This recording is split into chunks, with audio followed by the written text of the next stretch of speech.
হয়ে মানব জীবন ধন্য করতে পারেন। তাই গৌর হরি বল।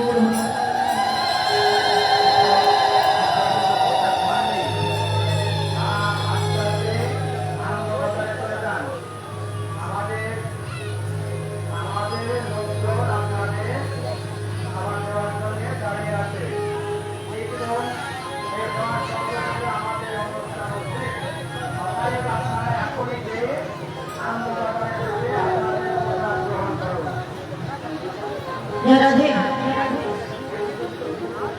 আজকে মধুমা বৃন্দাবন ধাম, বৃন্দাবনে ভগবান শ্রীকৃষ্ণ শতাবানকে সঙ্গে নিয়ে খেলা খেলছে। এমন সময় সুবলের বদন দর্শন করে রাধা মদনের কথা মনে পড়ে গেছে আমার ভগবান। কেন সুবলের বদন দর্শন করে মনে পড়লো রাধা মদন? বাবা, সুবলের বদন এবং রাধা মদন দেখতে ঠিক একই রকম। কেননা রাধারানী এবং সুবল ছিল জেঠতো খদ্দতো ভাই বোন। বৃষভানু রাজা 3 ভাই। কতগুলো ভাই মা? 3 ভাই। এটা জোরে বলবেন, আমি আবার একটু কানে কম শুনি তো। কয় ভাই? 7 ভাই নাকি? বৃষভানু রাজা 3 ভাই। বৃষভানু, চন্দ্রভানু, সুভানু। বৃষভানু রাজার কন্যা রাধারানী, চন্দ্রভানু রাজার কন্যা হলো চন্দ্রাবলী, আর সুভানু রাজার পুত্র হলো সুবল। জেঠতো খদ্দতো ভাই বোন। আচ্ছা, জমজ সন্তান যখন হয় একই রকম দেখতে হয় না? আচ্ছা, জমজ সন্তান যখন জন্ম নেয় আপনারা কোনটাকে বড় বলেন, কোনটাকে ছোট বলেন? যে আগে জন্ম নেয় তাকে আমরা বড় বলি, যে শেষে হয় তাকে আমরা ছোট বলি।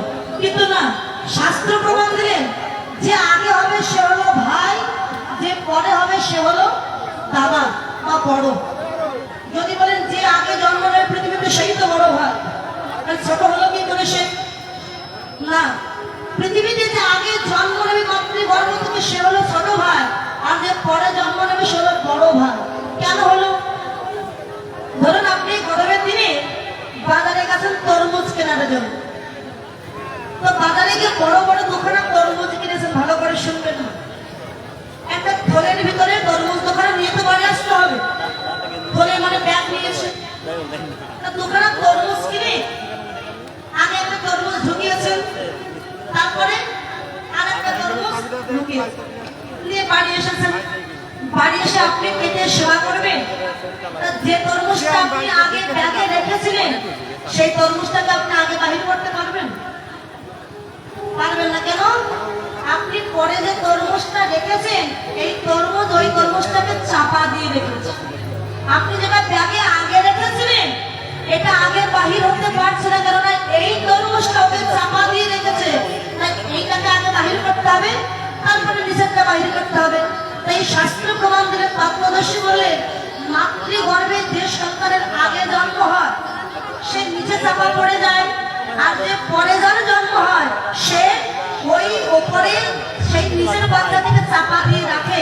এই জন্য যার শেষে জন্ম হয় মাতৃগর্ভে সে পৃথিবীতে আগে বাহির হয়, আর যার আগে জন্ম হয় সে পরে বাহির হয়। এটাই হলো আসল তত্ত্ব। কিন্তু আমরা জানি না যে আগে হয় সেটাই বড়, যে শেষে হয় সেটাই ছোট। যেমন বাচ্চা যেমন একই রকম দেখতে।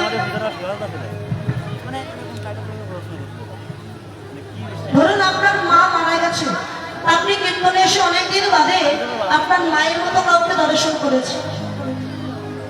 যদি মায়ের মতো কাউকে দেখেন, মায়ের মতো কাউকে দেখলে কার কথা মনে পড়বে? মায়ের কথা মনে পড়বে। দেখো না, ঠিক আমার মায়ের মতো দেখতে। আমার মাটা 10 বছর হলো মারা গেল, দেখি না, কিন্তু ঠিক অবিকল দেখতে আমার মায়ের মতো। মানে আপনি তাকে দেখে আপনার আর কারোর কথা মনে পড়েনি, মায়ের কথাই মনে পড়লো, কেননা মায়ের মতো দেখতে। তাই সুবলকে দেখে অন্য কারোর কথা নয়, রাধার কথা মনে পড়লো, কেননা সুবলকে দেখতে রাধা রানীরই মতো। তাই গোবিন্দ কি করলেন? আর একজন দিদিমা তিনি গীতা দক্ষিণা দান করেছেন, আশীর্বাদ করি এই করি দিয়ে যেন গোবিন্দ শেষের দিনে চরণ করিতে করে ভগনদী পার করে যায়, যেন কৃষ্ণ চরণে মতি থাকে। তাই গৌর হরি বল, হরি হরে সুবল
তীরে আসি কুসুম কাননে বসে, রাধা কুণ্ডে তীরে আসি কুসুম কাননে বসে,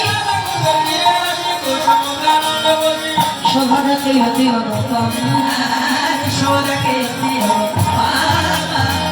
রাধা কুণ্ডের তীরে সকাল সুবলকে নিয়ে প্রাণ গোবিন্দ আমার বসে আছে। এদিকে শ্রীমতী রায়ধনী জটিলার মন্দিরে বসে আপন প্রাণকান্তের কথা চিন্তা করছে। আমি তো বাদিনীর ঘরে বসত করি, এই বাদিনীর চোখ থাকে দিয়ে কখনো তো কৃষ্ণ দর্শনে যাওয়া আমার সম্ভব না।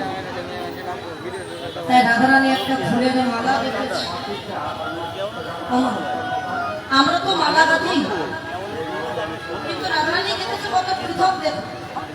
আমরা ফুল তুলি, মালা গাঁথি গোবিন্দের গলায় দিই, কিন্তু রায়ধনী ফুলগুলো তুলে নিয়ে এসে ললিতাকে দেখে বলছে, ললিতা রে,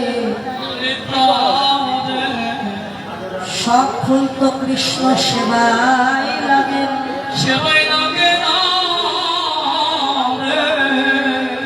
কি বল লাগে মা, সব ফুল কৃষ্ণ সেবা। কত ফুল বৃক্ষ থেকে ঝরে পড়ে ধুলায় গড়াগড়ি যায়, কত ফুল কুড়ি থাকতে ঝরে যায়, আবার কত ফুল মালা হয়ে মরার গলায় গিয়ে শ্মশানে পুড়ে ছাই হয়ে যায়, আবার কত ফুল আমার গোবিন্দের চরণ প্রাপ্ত হয়। ফুল হলে যেমন কৃষ্ণ সেবায় লাগে না, মানুষ হলেই সবাই কৃষ্ণ ভক্ত হতে পারে না, অসম্ভব।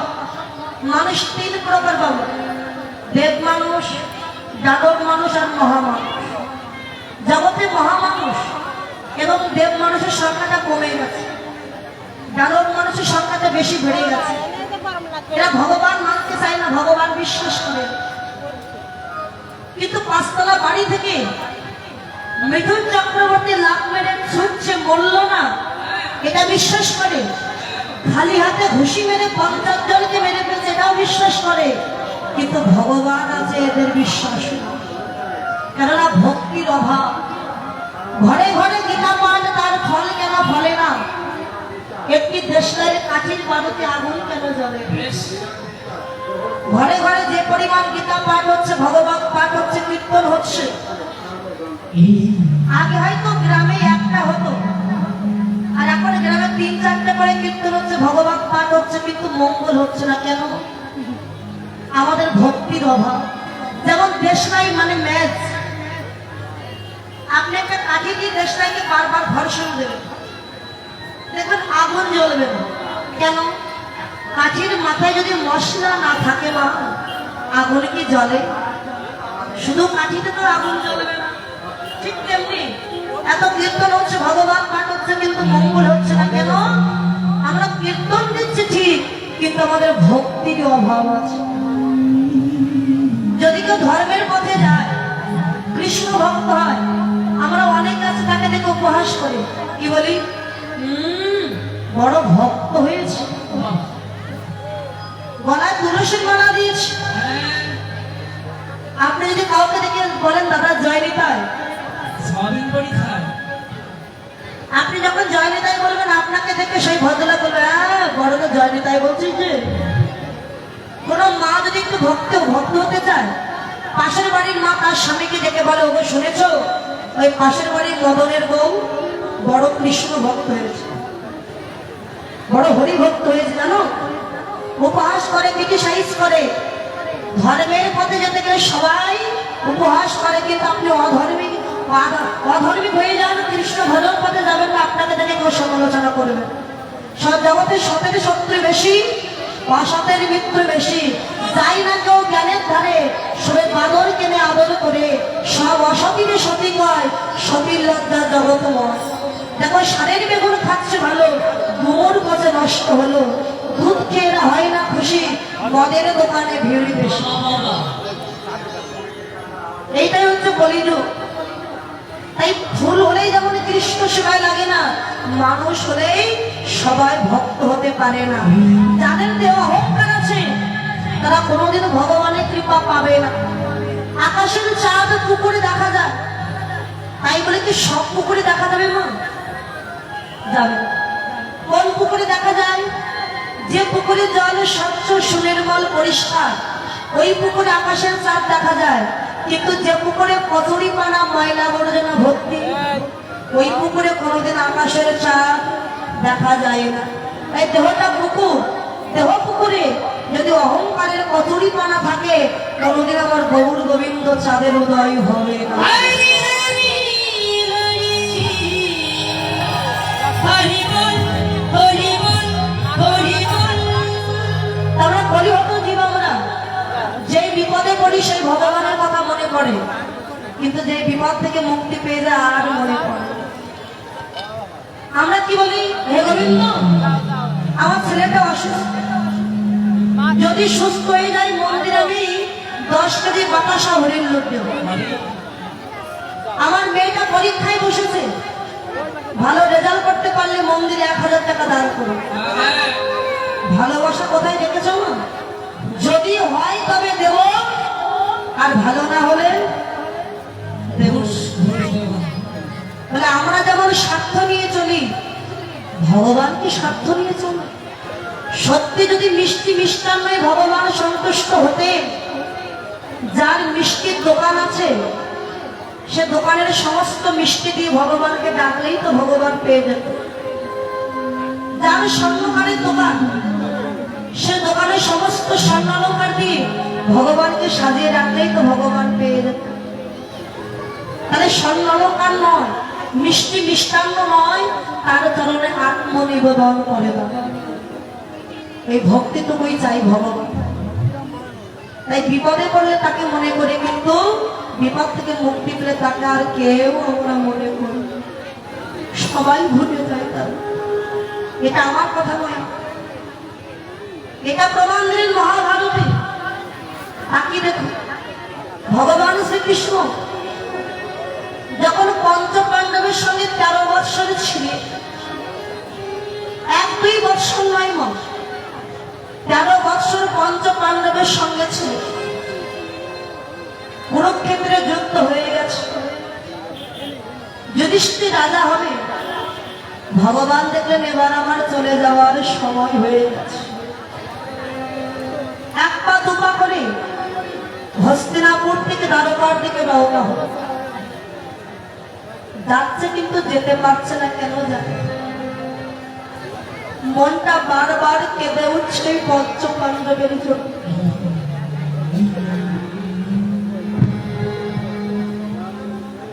যাদের সঙ্গে 13 বৎসর ছিলেন, তাদের ছেড়ে যেতে তো একটু কষ্ট হবে।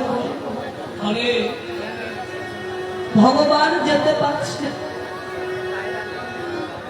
চিন্তা করছে চলে তো যাবো, যাওয়ার আগে আর একবার ওই পঞ্চ পাণ্ডবকে একটু দেখে আসুন, যে আমাকে ছেড়ে ওরা কি করছে। আমি যেমন কষ্ট পাচ্ছি, ওরাও মনে হয় আমার জন্য একইভাবে কষ্ট পাচ্ছে। যা একটু দেখে আসি। 1 পা 2 পা করে আবারও হস্তিনাপুরে এসেছে। রাজসভায় যে প্রবেশ করতে যাবে, হঠাৎ দেখতে পেল ওই যুধিষ্ঠির রাজা হবে জেনে চতুর্দিকে ফুল দিয়ে সাজিয়েছে, আলো দিয়ে সাজিয়েছে, আর পঞ্চ পাণ্ডব আনন্দে কত হই হুল্লোড় করছে, নাচ গান করছে। ভগবান বললেন যা, ওরা তাহলে আমায় ভুলে গেছে। আমি তো চেয়েছি যুধিষ্ঠির রাজা হোক, ধন সম্পত্তি ফিরে পায়, বড়লোক হোক, ধনী হোক, তাই তো হয়েছে। আর কেন আমি ওদের জন্য কাঁদব? আর আমি কাঁদব? 1 পা 2 পা করে ভগবান আবারও চলে যাচ্ছে। হঠাৎ দেখছে একটা অন্ধকারে যায়, সেই অন্ধকারে বসে বসে একজন মা কাঁদছে।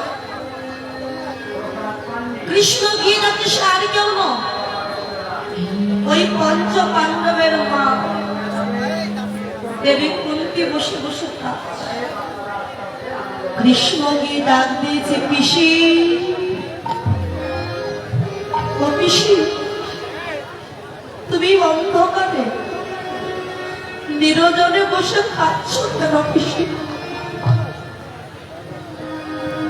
আজকে তো তোমার কত আনন্দের দিন, তোমার যুধিষ্ঠির রাজা হবে, তুমি রাজমাতা হবে, তোমার তো আনন্দের দিন, সুখী দিন। তবে কাজ করে কৃষ্ণ, কুন্তি কৃষ্ণের দিকে তাকিয়ে বলে, কৃষ্ণ রে একবার ভালো করেছে দেখ ওই পঞ্চ পাণ্ডবের দিকে, দেখ যার জন্য ওরা রাজ ঐশ্বর্য ফিরে পেল, যার জন্য ওরা বড় লোক হলো, সেই কৃষ্ণকে ভুলে ওরা কত আনন্দ করেছে, আনন্দ করেছে। দেখ কৃষ্ণ যার জন্য ওরা বড় লোক হলো, আজকে তাকেই ভুলে গিয়ে ওরা কত আনন্দ করছে। ও পিসি, ওরা আমায় ভুলে গেছে তো কি হয়েছে পিসি, তুমি তো আমায় ভুলো নি পিসি, তুমি তো আমায় মনে রেখেছ। আমি তো চলে যাব, যাওয়ার আগে তুমি কিছু চেয়ে যা চাইবে তাই দে, যা চাইবো তাই দিবি। হ্যাঁ, বলো কি চাও?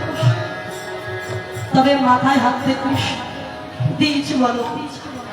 কৃষ্ণ রে কৃষ্ণ রে দিতে যদি হয় তবে আমায় একটি ধন দে।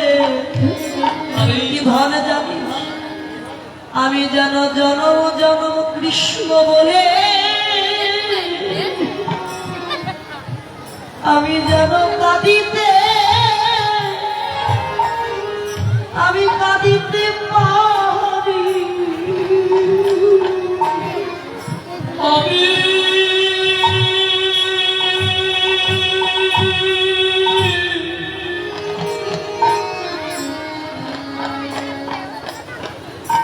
আমি জন্মে জন্মে কৃষ্ণ কৃষ্ণ বলে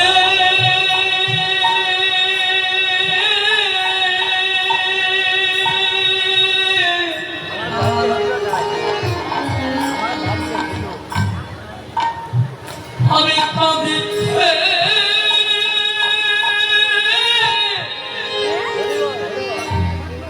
কাঁদিতে পারি।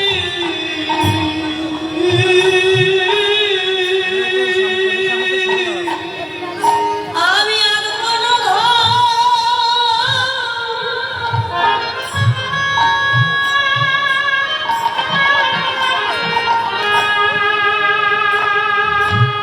আমি চাই না কৃষ্ণ,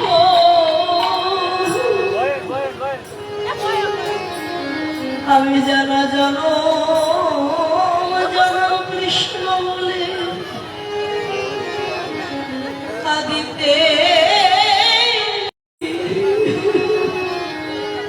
আমি আর কোনো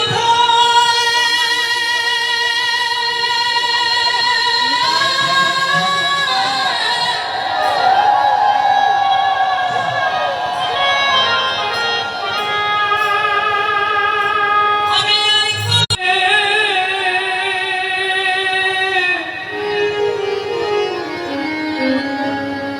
আমি যেন জন্মে জন্মে কৃষ্ণ বলে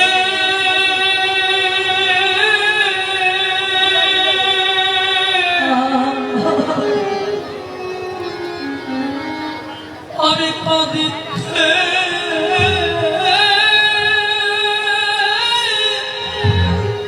কাঁদিতে পারি।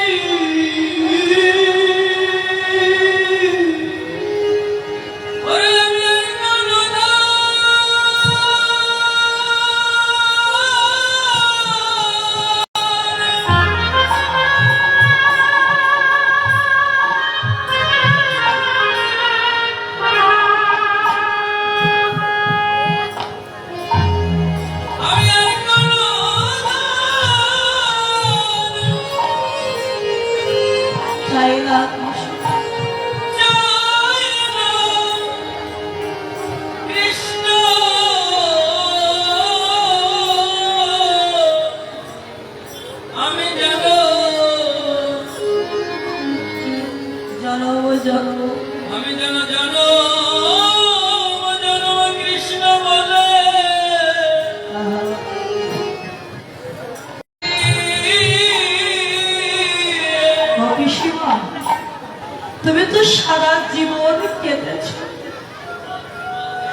কাঁদবে তুমি আমার জন্য পিসিমা। কৃষ্ণ রে একটা কথা, সেদিন আমি কেঁদেছিলাম যেদিন ওই কুরুক্ষেত্রের যুদ্ধে আমার বড় ছেলে কর্ণনিধন হয়েছিল। সেদিন আমি নিরজনে বসে কেঁদেছিলাম।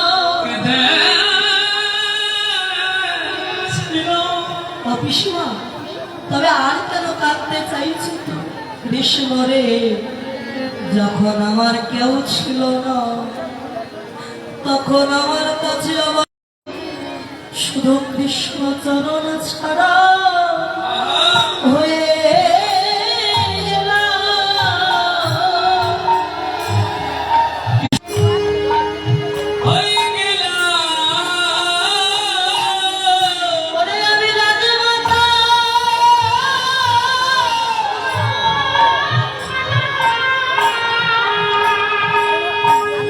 হতে চাই না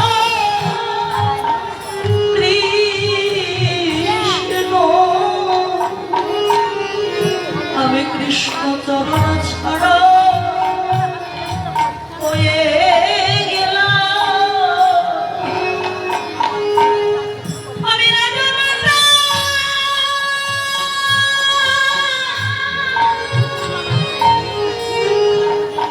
আমি রাজমাতা,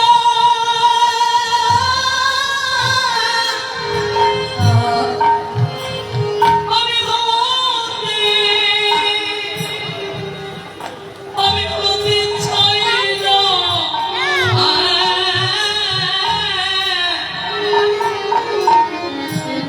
আজ আমি কৃষ্ণ চরণ ছাড়া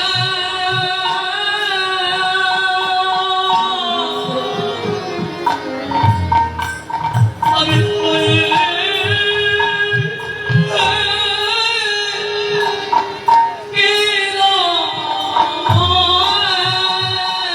এই যে সুখে কৃষ্ণ থাকে না, সেই সুখে আমি চাই না। এমন দুঃখ এমন কষ্ট দিও যেন আমি সারা জীবন কাঁদিতে পারি। আমি নিতাই গৌর হরি বল। আমি সারা জীবন কাঁদিতে পারি। আমি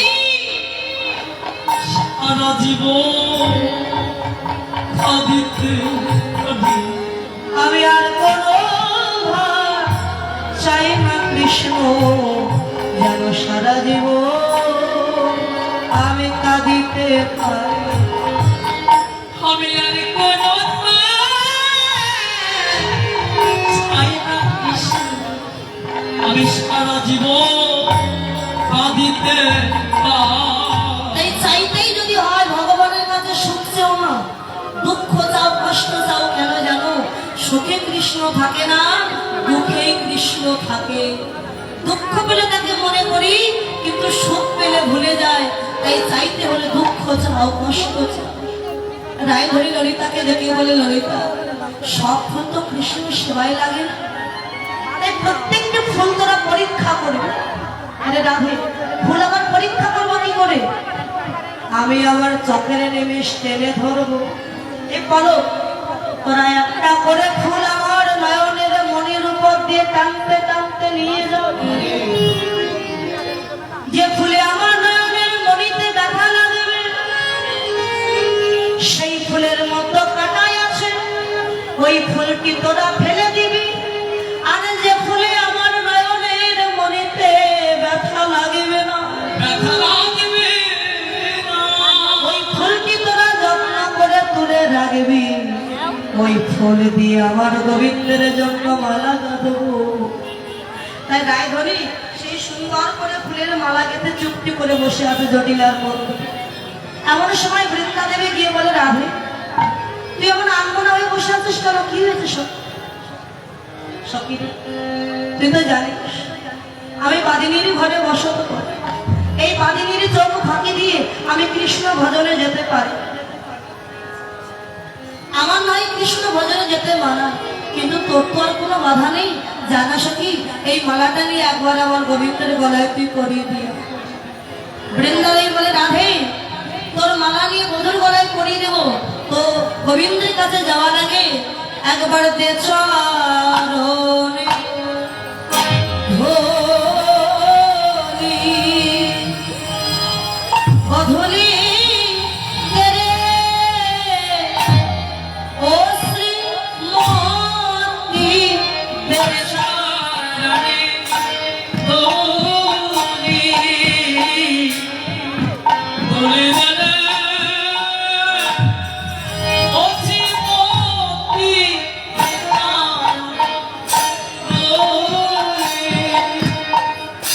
অধুলি রে অতি মতি চরণে ধরি অধুলি যাত্রা করে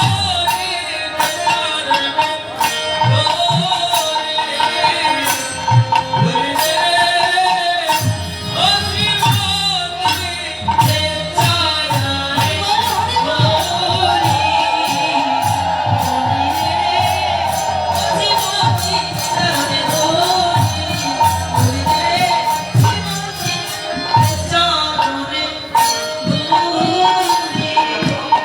ধরে দে, ধরে নিয়ে আমি যাত্রা করি কৃষ্ণর সরে যাও। আমার এই ভক্তিমতী মায়ের একসঙ্গে একজন দাদা করেছেন, একজন 50 টাকা দিয়েছেন, একজন 10 টাকা দিয়েছেন, আশীর্বাদ করি। ওখানে বৌদিমণি যে মনোবাসনা দান করেছেন, ভগবান যেন তার মনোবাসনা পূর্ণ করে, কৃষ্ণ পদের মধ্যে থাকে দান যেন কৃষ্ণ চরণে পৌঁছে যায়। হৃদয় গো ধরিব ধরিব। 450 টাকা দান করেছেন বৌদিমণিরা থেকে, অনেককে মিলে আমাকে 450 টাকা দিয়েছেন। দেখ যে মনোবাসনা দিয়ে দিয়েছে, ভগবান তাদের মনোবাসনা পূর্ণ হয়। জয় জয় নিতাই গৌর সেনাথ, পৃথিবী বরন্তি গৌর হরি হরি বল। বৃন্দারে বিহান কালে আসি আসি বৃন্দারে বিকেল কালে আসি আসি খালি পেলে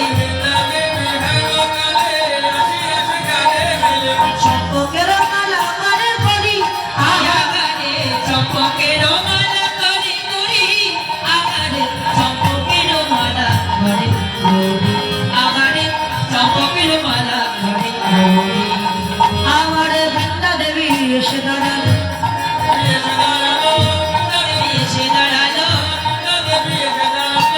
দেবী এসে দাঁড়ালো রাধা কুণ্ডের তীরে দেখো বৃন্দা দেবী এসে দাঁড়ালো রাধা তীরে দেখো বৃন্দা দেবী এসে দাঁড়ালো বাবা, বৃন্দা দেবী সেই ফুলের মালাটা নিয়ে রাধা কুণ্ডের তীরে এসেছে, মানে যেখানে কৃষ্ণ এবং সুবল বসে আছে সেখানে এসে দাঁড়িয়েছে। এসে দেখে কি, আমার একটি মালা দুইটি মালা, একটি মালা দুইটি মালা এ মালায় আমি গাড়ি পড়াবো একটি মালা দুইটি মালা মালা কয়টি মা? একটি। মালা একটি, আর গলা কয়টি? মালা হলো 2টি। আপনি বলবেন না, চুপ করে বসে থাকুন তো, শুধু বকো, এত বকে তো মাথা খারাপ হয়ে যায়। বলবো না, ও মা, মালা কয়টি গো? একটি। আর গলা কয়টি? দুইটি। বাহ, এবং মাঝে মাঝে শুনতে হয় যে ঠিক কীর্তন শুনছে কিনা, কি অন্য মন মানসিকতা শুনবো কি করে, ওই যে একটা আছে না, ওর জন্য আর কিছু শোনা মতো না। গলা আছে, 4টি। আবার কথা বলো। বলবো না, ও মেয়ে লোকের উপরের লোক। আচ্ছা বলবোই না। মালা যদি একটি হয়, গলা হয় তো হলো দুইটি। তাই বলি একজন মানুষের দুইটি গলা নয়, সুবল বসে আছে এবং কৃষ্ণ বসে আছে, গলা দুইটি। তা বৃন্দা দেবী চিন্তা করলো, এই মালা নিয়ে যদি আমি কৃষ্ণের গলায় পরিয়ে দিই, পাশে বসে আছে ভক্ত সুবল, তাকে অসম্মান করা হবে। আর যদি সুবলের গলায় পরিয়ে দিই, এ মালা তো সুবলের নয়, এ বিরোহিনীর মালা, একমাত্র রাধারানী এটা কৃষ্ণের জন্য পাঠিয়েছে। তাহলে ভাই হয়ে কখনো তো দিদির বিরোহিনীর মালা গলায় দিতে পারে না, সুবল তো ভাই, তাই মালা নিয়ে আমি তো সুবলের গলায় দিতে পারবো না, কৃষ্ণের গলায় দিতে পারবো না। কি করি? বুঝেছি, এই মালা আমি সুবলের হাতে দেব, এই মালা দেখে সুবল বুঝতে পারবে এটা বিরোহিনীর মালা, তখন নিজের গলায় না পড়ে গোবিন্দের গলায় পড়ে দিল।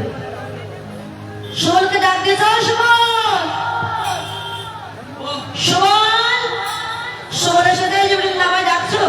হ্যাঁ তোমায় ডাকছে, এই নাই নাও ফুলের মালাটা। এই মালাটা দেখে বুঝতে পেরেছে এটা বিরোহিনীর গাঁথা মালা, বিনা সুতোর মালা। আর এই বিনা সুতোর মালা বৃন্দাবনে একজনে গাঁথতে পারেন, তিনি হলেন শ্রীমতী রাধা। তখন সুবল ওই মালা দেখে বুঝতে পেরে নিজে না পড়ে ওই মালাটা নিয়ে গোবিন্দের গলায় পরাইয়ে দিল। সুবলের সমর্পিল কহ কৃষ্ণ বলে, সুবলের সমর্পিল কবি কৃষ্ণ গানে দিল। সুবলের সমর্পিল গানে দিল। উদ্দীপনা রাধার মাধুরী, আহারে উদ্দীপনা রাধার মাধুরী, আহারে উদ্দীপনা রাধার মাধুরী, আহারে উদ্দীপনা রাধার মাধুরী। হাজাল ওরা তো চলে গেল রে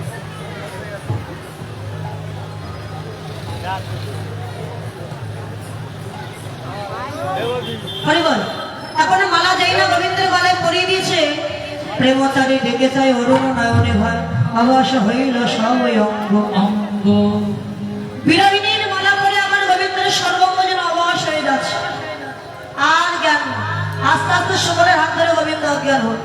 সুবলের পরে ভোগ মূর্ছিত হইয়া পড়ি, সুবলের করে ধরি মূর্ছিত হইয়া পড়ি, সুবলের করে ধরি মূর্ছিত হইয়া পড়ি।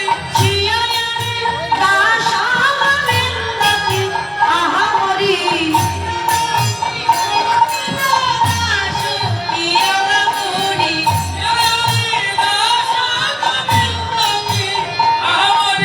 গোবিন্দ চৈতন্য হল আমার সুবলের পরে ধরি, গোবিন্দ চৈতন্য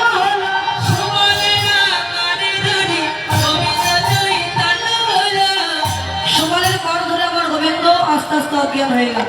আর একজন মাসে তিনি 50 টাকা দান করেছেন, স্বামী সন্তান নিয়ে যেন সুখে থাকে, কৃষ্ণ পদে মতি থাকে, তাই গৌর হরি বল। এই মালা যেই না পরিয়ে দিয়েছে গোবিন্দের গলায়, অমনি রাধারানীর কথা মনে পড়ে গেছে। সুবল তার হাত ধরে গোবিন্দ অজ্ঞান হল।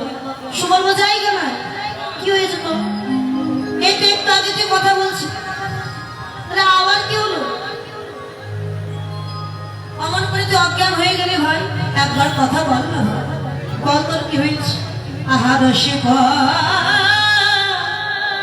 নগর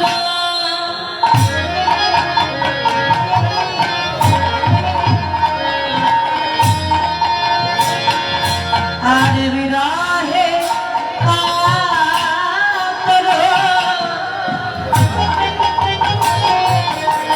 করিল ধারণে তাল রে, করিল ধারণে তালে।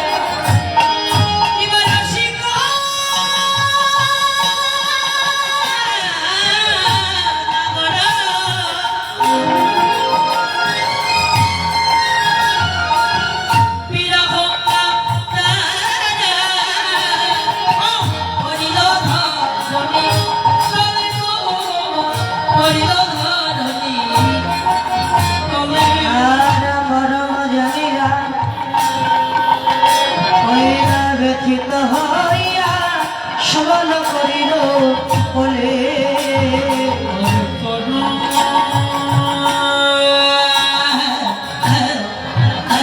জানি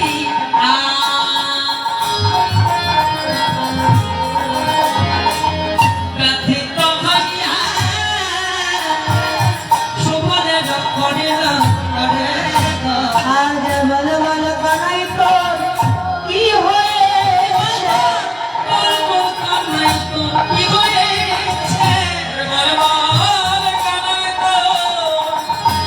কি হয়েছে? ও তুই তো স্বামী ছিলি ভালো, বল বল কানাই কি হয়েছে?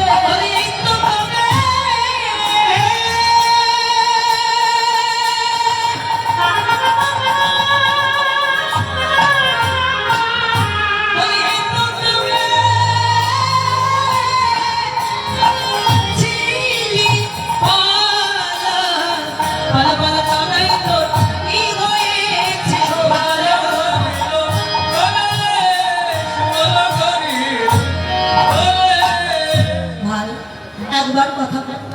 বল তোর কি হয়েছে? সুবল তো কিছুই বুঝতে পারছে না কি বলবে কি না বলবে।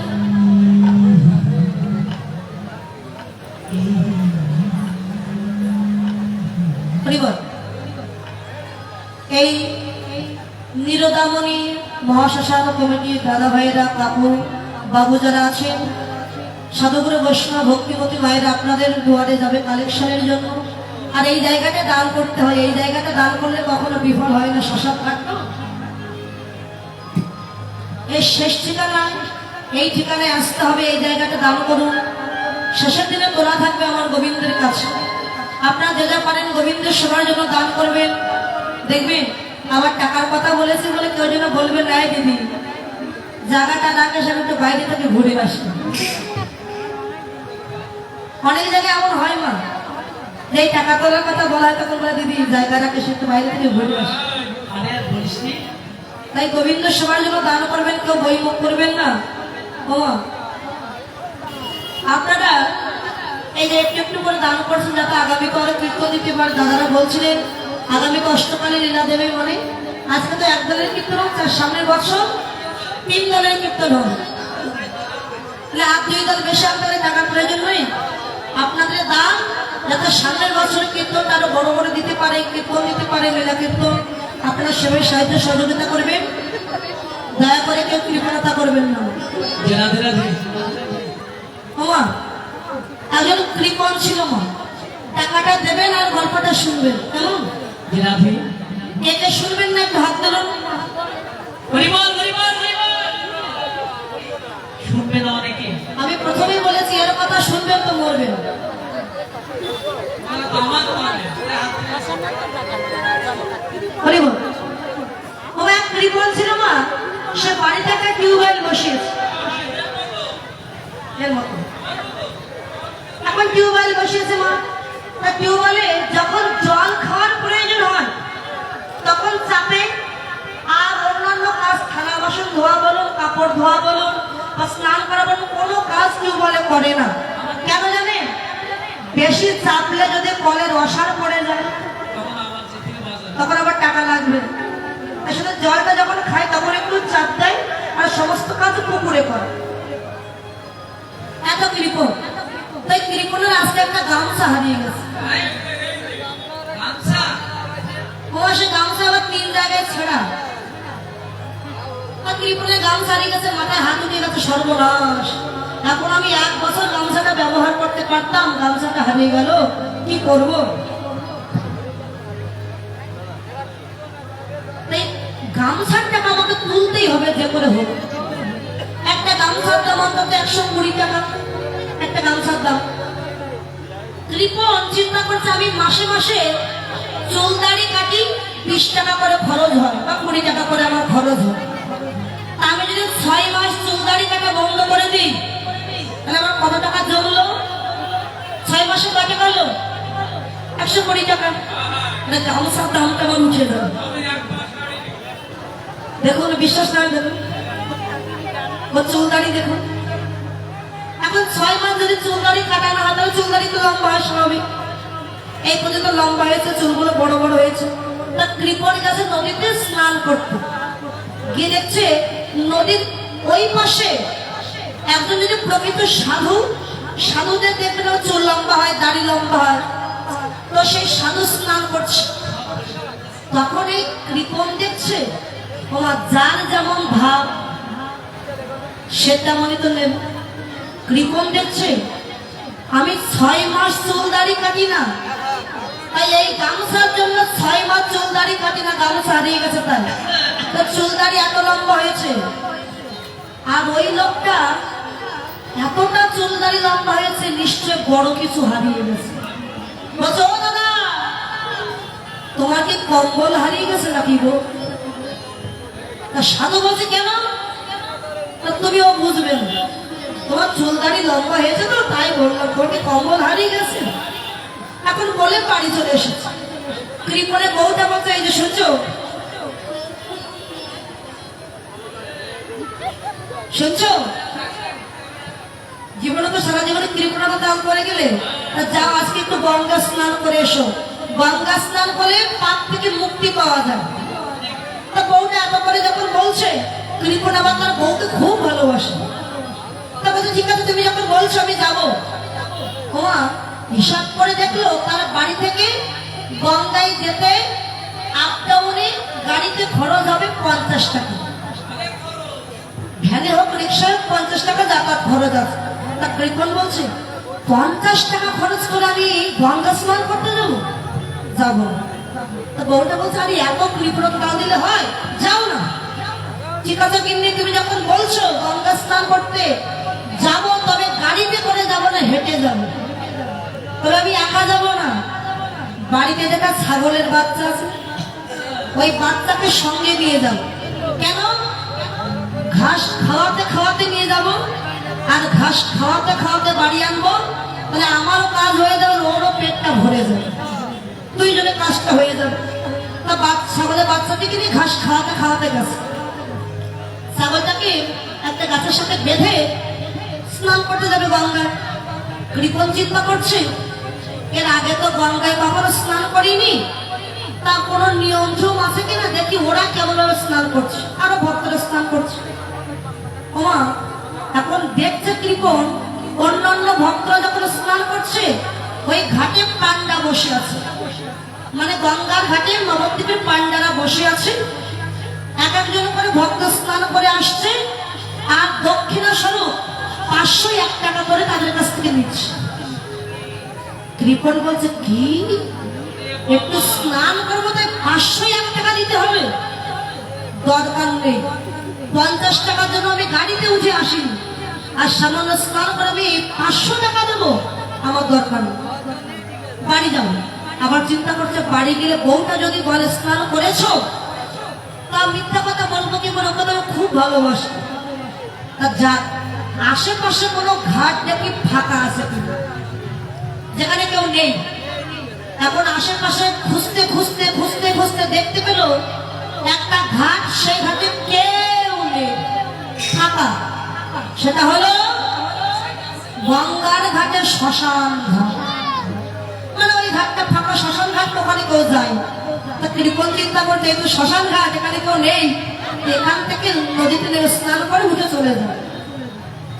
আর পান্ডারা আমায় দেখতেও পাবেন, টাকাও দিতে হবে। এদিকে বৈকুণ্ঠে নারায়ণ বসে বসে সব দেখছি। নারায়ণ বলতে তুই কেমন কৃপণ হয়েছিস আজকে, আমিও বেরোবো। যখনই কৃপণ নেমেছে ওই শ্মশান ঘাটের পাশ দিয়ে স্নান করতে, যেই না ডুব দিয়েছে, স্বয়ং নারায়ণ একটা পান্ডা রূপ ধারণ করে ওই গঙ্গার ঘাটে গিয়ে বসে আছে, ওই শ্মশান ঘাটে। যেই না কৃপণ স্নান করে জল থেকে উঠেছে, তখন ওই পান্ডা রূপধারী নারায়ণ গিয়ে বলছে দে এবার টাকা দে। টাকা দেব? আচ্ছা আমি তুলে নিয়ে যাবো, নইলে আর মনে সকালে ভালো লাগে।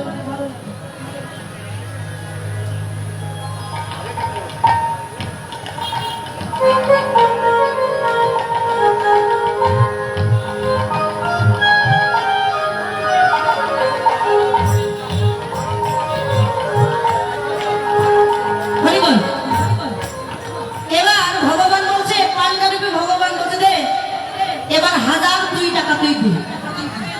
1002 টাকা মানে বলে শোন, ওই ঘাটে স্নান করলে 501 টাকা, আর এই ঘাটে স্নান করলে 1002 টাকা। বলে কেন? বলে এটা স্পেশাল ঘাট, এখানে দেশের কেউ আসে না, এখানে ভিআইপি ব্যক্তি ছাড়া কেউ আসে না। স্পেশাল ঘাটে তুই যখন স্নান করলে 1002 টাকা দিতে হবে, দে।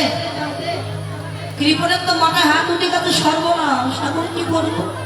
স্নান তো করেই ফেলেছি, আর তো কিছু করার নেই। ও পান্ডাজি, পান্ডাজি আমি না টাকা নিয়ে আসিনি পান্ডাজি। বলে টাকা না দিয়ে তোকে বেঁধে রাখবো। ও পান্ডাজি একটু ক্ষমা করা যায়? কোনো ক্ষমা নেই, টাকা দিতেই হবে। তখন কৃপণ দেখছে টাকা না দিয়ে তো ছেড়ে দেবে না, তো বলছে ও পান্ডাজি তাহলে এক কাজ করো, আমি তো টাকা নিয়ে আসিনি, আমার সঙ্গে তো ছাগলটা আছে, আমার ছাগলটাকে তুমি নিয়ে যাও। ভগবান বলে তোরে ছাগল দিয়ে আমি বৈকুণ্ঠে যাবো নাকি? বৈকুণ্ঠে আমি ছাগল চালাবো? তোর ছাগলটা বলে আমি নেবো না, তুমি টাকা দে। বলে টাকা তো নেই, মেরে ফেললে পারবো না।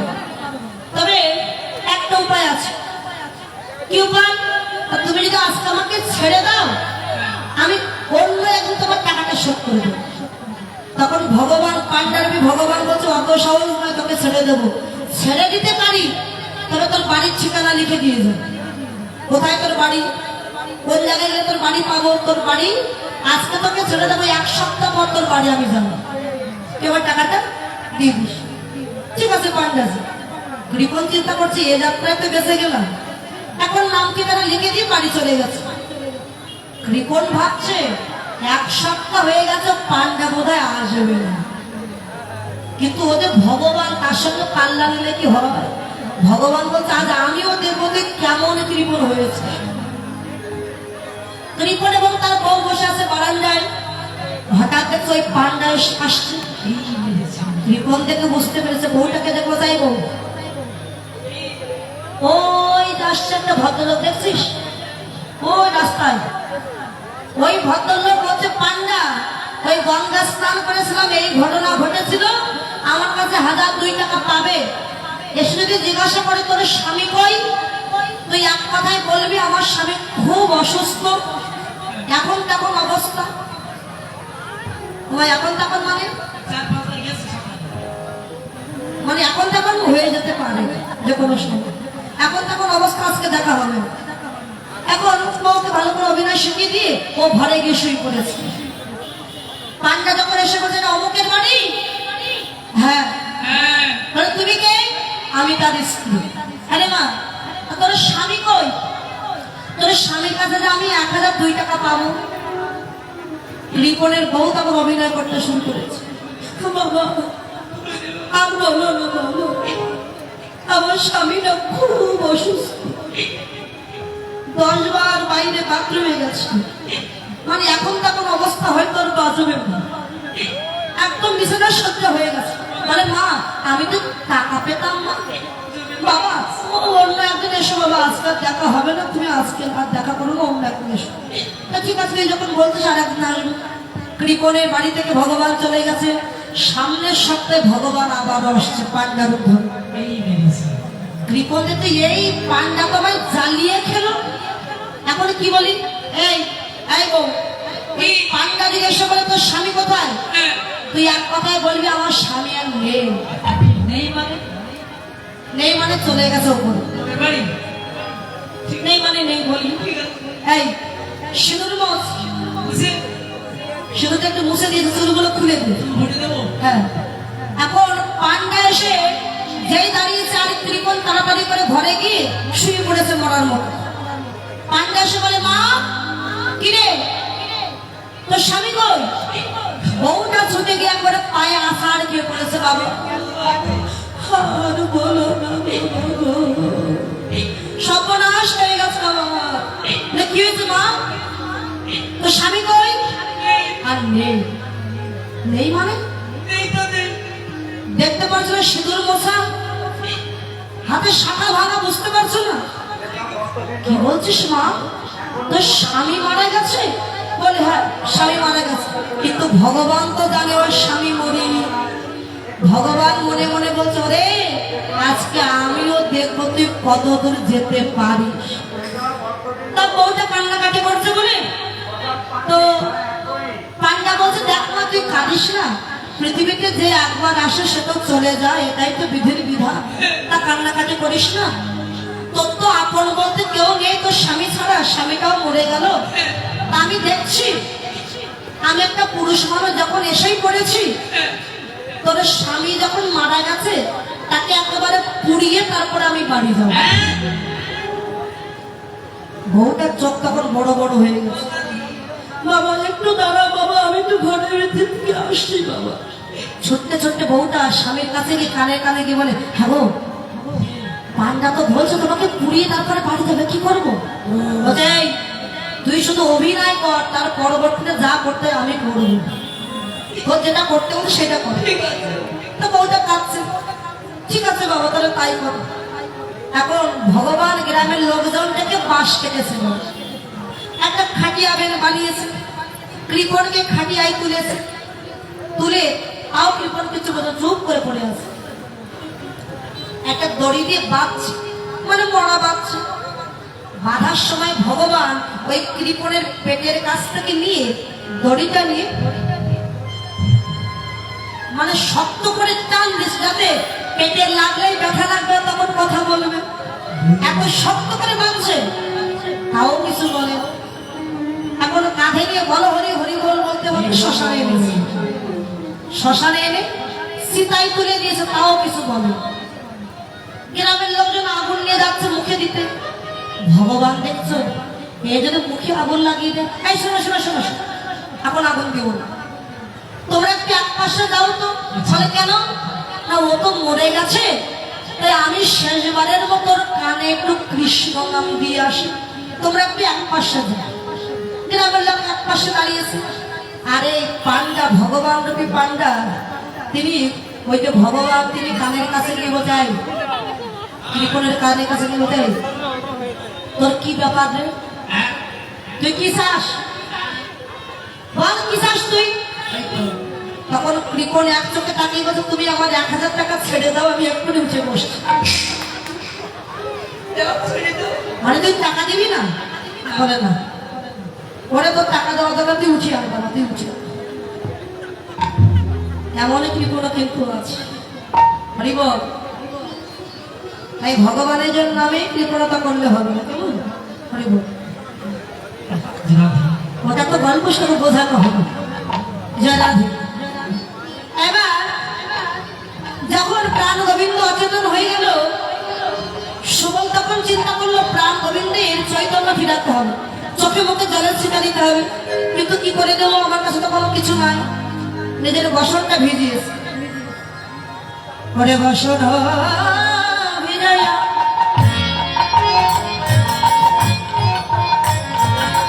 মুখানি মুছাইয়া কহিছে মধুর বলিল, কহিছে মধুর বলে বসনা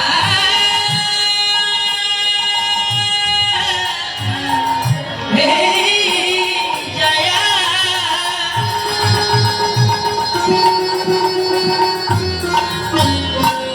মুখখানি মুছাইয়া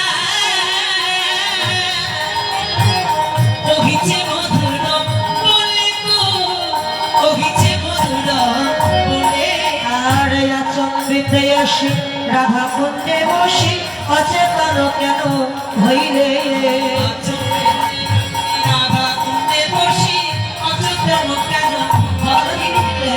আজ বল বল কানাই তো কি হয়েছে, বলে বলে কানাই তো কি হয়েছে, বলে বলে কানাই তো কি হয়েছে।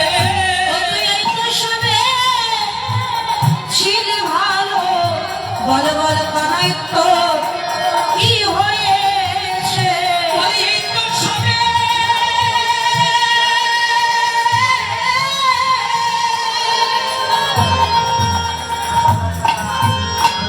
এই তো শুনে ছিলি ভালো, বলে বলে কানাই তো কি হয়েছে, বলে বলো কেন হইলে গো, কেন হইলে।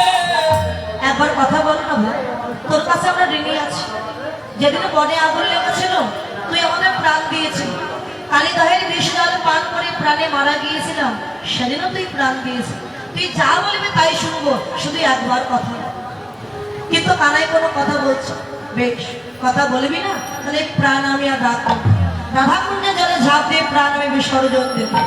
এই বলে যে রাধাকুণ্ডে জলে ঝাঁপ দিতে গেছে, ভগবান দেখলো আমার ভক্ত যদি মারা যায়, তাকে যদি বাঁচাতে না পারি, কেউ তো আমাকে ভক্তের ভগবান বলবে। গোবিন্দ চৈতন্য পেয়ে সুবলকে ডাক দিচ্ছে, ওরে সোনার এসো বলো ভাইয়া, নিবেদন করি।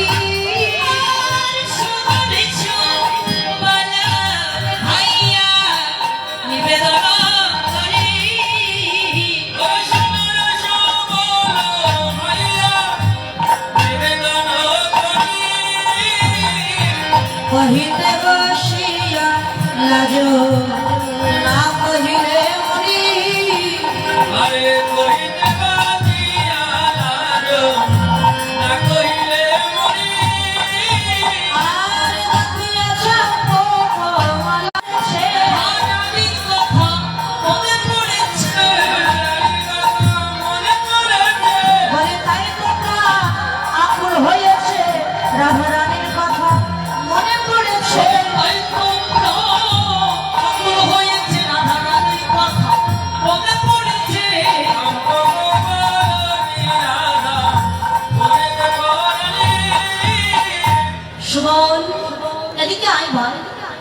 কানাই, তুই চৈতন্য পেয়েছিস ভাই? হ্যাঁ শুনো, কখন থেকে আমার এমন অবস্থা হলো জানিস? যখন থেকে তুই ওই ফুলের মালা, বিরোহিনীর গাঁথা মালা আমার গলায় পরিয়ে দিয়েছিস, তখন থেকে আমার বিরোহিনী রাধারানীর কথা মনে পড়ে গেছে।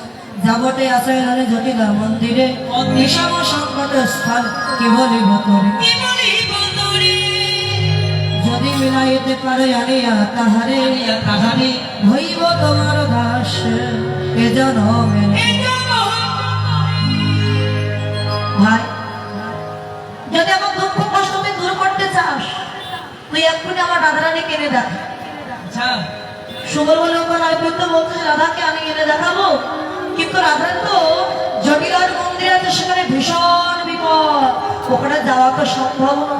তবু তুই যখন বলছিস আমি তোর জন্য যাবো জটিলার মন্দিরে, তবে তোর নাম তো বিপদ ভঞ্জন মধুসূদন, আমি যদি বিপদে পড়ি তুই আমায় রক্ষা করিস না।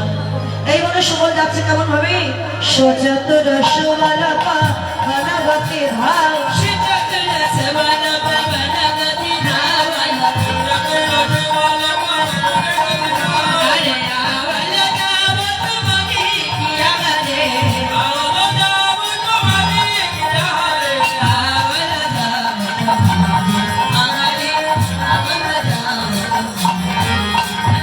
সুবল যাচ্ছে আর কি বলে, দেখা যেন না হয়।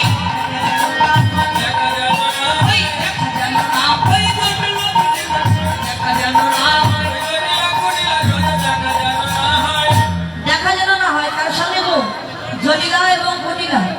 জটিলার সঙ্গে দেখা হোক, কিন্তু তার মেয়ে কুটিলার সঙ্গে যদি দেখা না হয়। হঠাৎ দেখলো যার কথা ভাবি মনে, পথে দেখা তার স্বরে, তার কথা ভাবি মনে, পথে দেখা তারি সনে। উঠিলা দুয়ারে দাঁড়াইয়া, কি আমারে উঠিলা দুয়ারে দাঁড়াইয়া।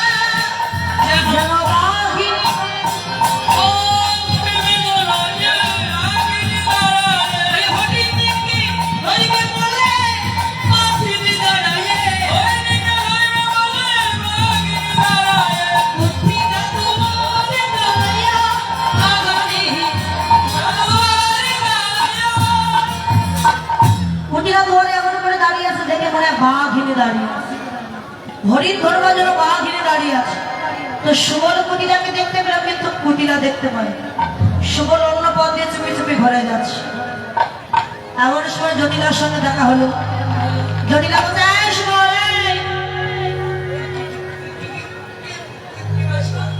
এই কোথায় যাচ্ছিস তোরের মতো?" যখন ধরা পড়ে গেছে,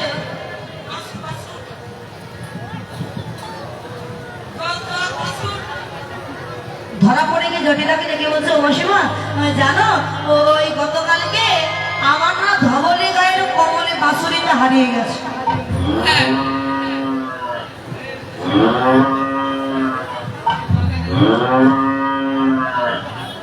এই, তোর বাঁশুরি হারিয়ে গেছে কোথায়? বনে বনে বনে। আপনি খুঁজতে এসেছিস রাজভবনে? হ্যাঁ, তোর মতলব তো ভালো। শোনো, আমাদের বাঁশুরি যেদিকে ডাকবে সেই দিকে যাবে। ঠিক আছে? বলছে বাঁশুরি যেদিকে চলে যায় আমার কোথায় যাবো ডাকিস না। তাই এদিকে এলাম। বাঁশুরি খুঁজতে খুঁজতে আমার কি হলো জানো? কি হয়েছে? পানি পিয়াসে মরো, পাতনাই স্ফুরত। পানি পিপাসে মরো, পাতলাই ফুরাতা। পানি পিপাসে মরো, পাতলাই ফুরাতা। ওই জীবন দিয়ে জীবনটাকে আমি রক্ষা করো। মাসিমা, আমার খুব জল পিপাসা পেয়েছে। ও জল খাবি? হ্যাঁ। শোন শোন, আমার বৌমা রন্ধন সবাই আছে, হ্যাঁ, যা তুই বৌমার কাছে গিয়ে ওখান থেকে জল সেবা করে আসবি। বেশ, ঠিক আছে। সুবল চিন্তা করছে অল্পতে বাদিনীর চোখ ফাঁকি দেওয়া গেল, মনে বড় আনন্দ। নাচতে নাচতে চলে যাচ্ছে। এমন সময় কুটিলার সঙ্গে দেখা হয়ে গেল। কুটিলা কোথায়? সুবল, এই! কোথায় যাচ্ছিস? কাকে যাচ্ছে? কেন? তুই ওই কেলে ছড়ার শাখা, তোকে আমি ভালো করেছি। তাতে কি হয়েছে? আমি আর সকালে কি হয়েছে? জল খাবি এখানে দাঁড়া, আমি রন্ধনশালা থেকে জল নিয়ে এসে তোকে দিচ্ছি, তুই সেবা করে চলে যা। সুবল চিন্তা করছে যদি কুটিরা জল আর গেলে দেয়, জল খাই এখান থেকে তাড়িয়ে দেবে, কিন্তু রাধার কাছে তো যেতে দেবে না। আর রাধার কাছে না যাওয়া পর্যন্ত আমার মনোবাসনা পূর্ণ হবে না, মনের কথা বলতে পারবো না রাধা রানী, একটু ছলনা করতে হবে। বলে ও দিদি, দিদি জানো আমার বহুদিন আগে একটা ব্যাধি হয়েছে, বড় ব্যাধি তো ওই ব্যাধিতে আমি একটা কবজ নিয়েছি। এই আসছে সেটা কবজ নিয়েছি মাদুলি, ওই কবজে আমার কিছু নিষেধ আছে কি জানো? অনেক কিছু। আমি যার তার হাতে খাই না, আমি তার হাতে খাই না, তার হাতে খাই না, আমারই কবজে আছে তার হাতে খাই না, আমার কবজে আছে তার হাতে খাই না। আমি যার তার হাতে কিছু খাই না, আর বিশেষ করে কাদের হাতে খাই না জানো? তাদের হাতে খাও না, আমি বিধবার হাতে খাই না। আমি তোমার হাতে খাই না, তোমার হাতে খাই না, আমি তোমার হাতে খাই না, এই হাতে খাই, তোমার হাতে খাই না, আমি তার হাতে খাই, তোমার হাতে খাই না। আমি বিধবার হাতে খাই না, আমি যার আমি তার হাতে খাই। তোমরা মা মেয়ে দুইজনে বিধবা, তোমাদের হাতে যদি আমি খাই আমার এই কবজার কোনো কাজ দেখাবে না। তো তখন জটিলা বলতে সুবল এমন ভক্ত কবে থেকে হলি? হ্যাঁ। যারা কৃষ্ণ ভক্ত তাদের হাতে খাওয়া যায়, আর যারা ভক্ত না তাদের হাতে বুঝে খাওয়া যায় না। হ্যাঁ, ঠিক আছে, জল যখন খাবি বলছিস, আমার বৌমা রন্ধনশালে আছে, তুই সেখানে যা, তো বৌমার কাছে গিয়ে যেন তার নাম করিস। আবার কি বল, কার নাম? কারণ নন্দের বেটা কেলে ছড়া বাসি নিয়ে দাঁড়িয়ে থাকে কদম গাছের নিচে। কে? মধুমঙ্গল? ওমা, সুবল কিন্তু বুঝতে পেরেছে কৃষ্ণের নাম বলতে মানা করছে, তবু বাদিনীর মুখে কৃষ্ণ নাম শোনার জন্য বলছে কে?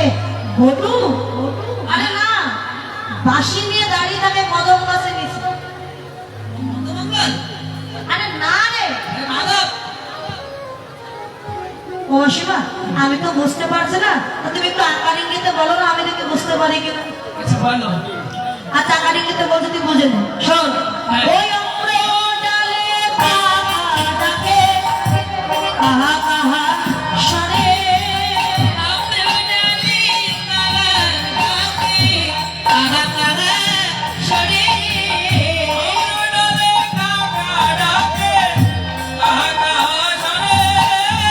আর ডালে তুলতুলে ডাকে, নাই নাই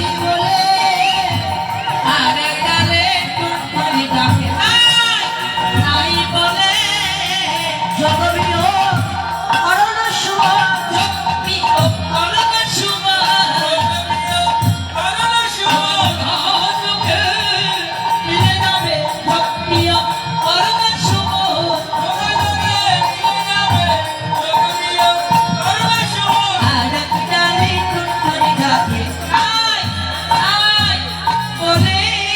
শোন, আম গাছে কাক ডাকছে কা, হ্যাঁ বল। আর এক ডালে টুনটুনি পাখি ডাকছে নাই, নাই বলে। যোগ করলে কি হয়? তোমার কাক ডাকছে কা, পাখি ডাকছে নাই, যোগ করলে হয়। এই তুই কি স্কুল পাঠশালায় জীবনে যাসনি? তাই তো আসে জানি তো আগের নাম বলতে পারতাম আরে বুঝতে পারছিস না?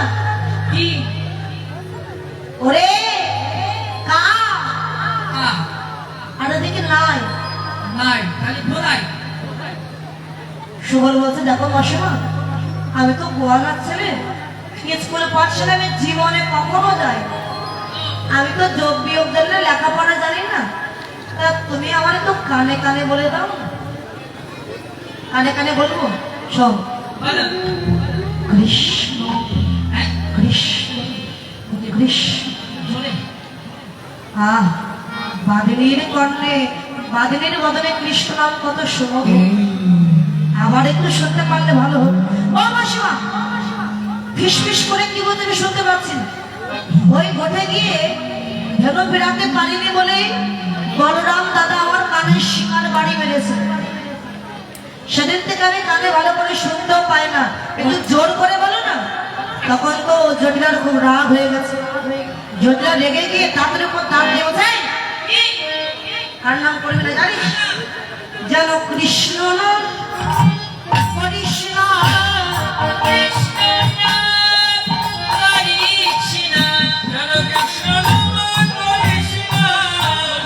ওই নামে বউ ঘর ছাড়ে, কৃষ্ণ নাম করিস না।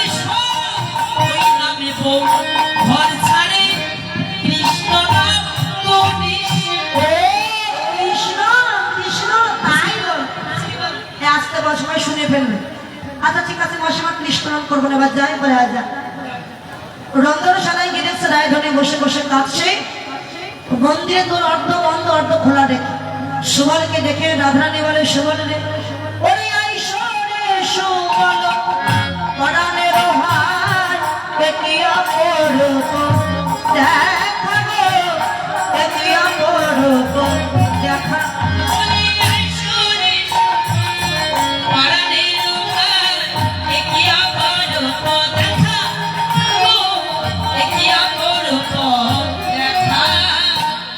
কব দেখিবারে আচ্ছা এ কেমনে তোমার মর সখা।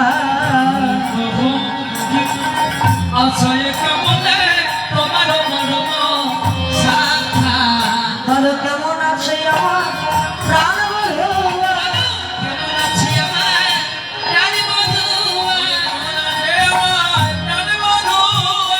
ওই আমার বন্ধু তোমার সখা, কেমন আছে আমার প্রাণ বন্ধুয়া।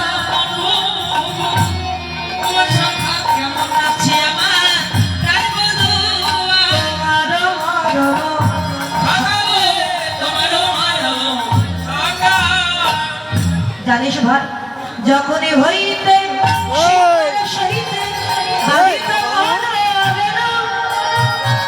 বাড়িতে মন বেল।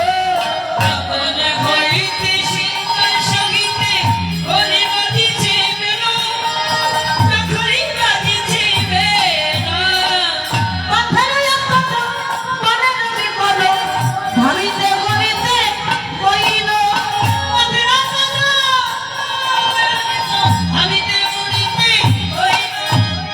ভাই, আমি এমন জটিলার মন্দিরে বাস করি যে মন্দিরে বসে কৃষ্ণ নাম গাইতে মানা, শুনতে মানা। কেমন করে যাব কৃষ্ণ দর্শনে? সুবল বলে, রাধে তুমি কেঁদো না, আমি তোমাকে নিয়ে যাওয়ার জন্য এসেছি। যদি কৃষ্ণ দর্শন করতে চাও তুমি এক্ষুনি আমার বেশভূষা পরিধান। আচ্ছা আরে ভাই, চেনা যাবে না তো আমাকে? আরে না, আমি তোমায় সাজাচ্ছি, তুমি আমায় সাজিয়ে দাও। আচ্ছা এই দুইজন দুইজনকে সাজিয়ে দিচ্ছি। পরিবার পরে শাড়ি দিলায় আঞ্জলিয়া, কটিতে ভাই ঢিলা ধরবি যতনা করিয়া।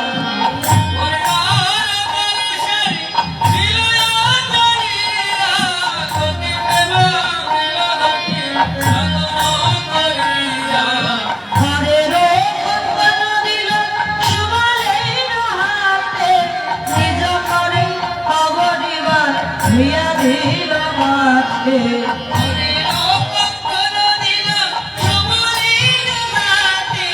নিজ করে অবরিবার কি আর ধনে সাজিল রে, অতি যত্ন করে সাজিল রে।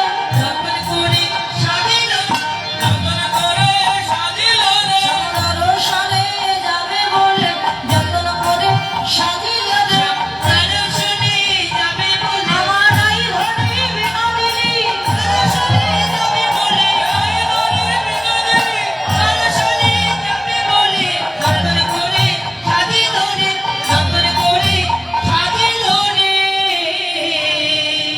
এবার দুইজন দুইজনকে সাজিয়েছে।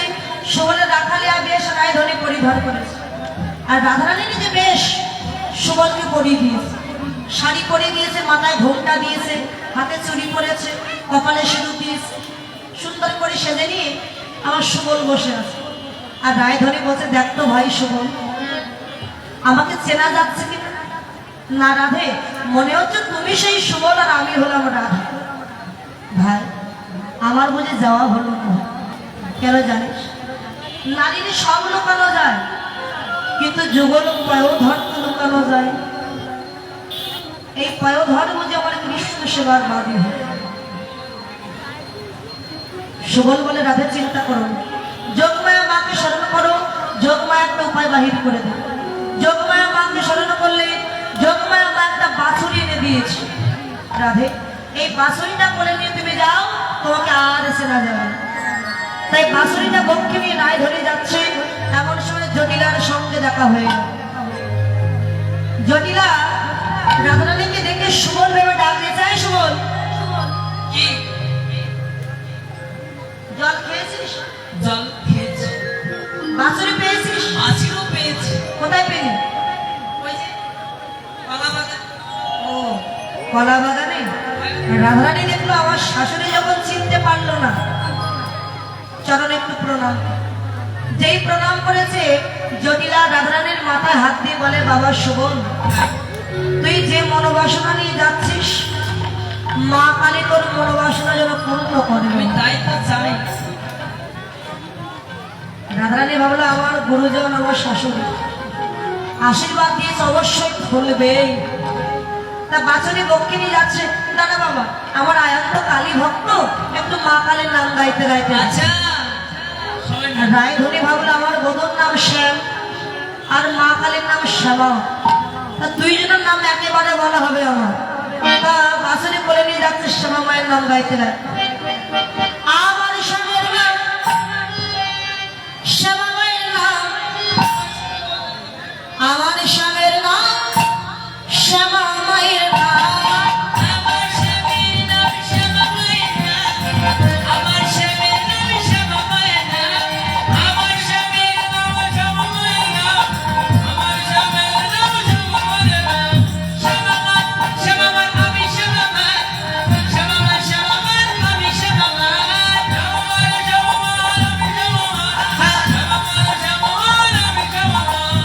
আমার স্বামীর নাম শ্যামা মায়ের নাম, আমার স্বামীর নাম শ্যামা মায়ের নাম, আমার স্বামীর নাম শ্যামা মায়ের নাম, আমার স্বামীর নাম শ্যামা মায়ের নাম। শ্যামা মায়ের নাম গাইতে গাইতে রায়ধনী গেছে রাধাকুঞ্জে। রাধাকুঞ্জের তীরে গিয়ে দেখছে গোবিন্দ বসে আছে, আর গোবিন্দ পশ্চাতে তাকিয়ে দেখে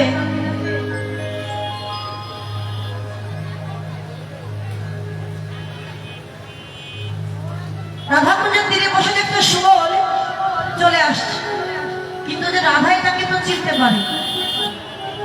সুবলকে দেখে বলছে, ভাই সুবল, হ্যাঁ, তুই একা কেন? আমার রাধা কোথা? রায়ধনী বলল, আমার বধূ যখন আমায় চিনল না, একটু মজা দেখায় বধূ। আরে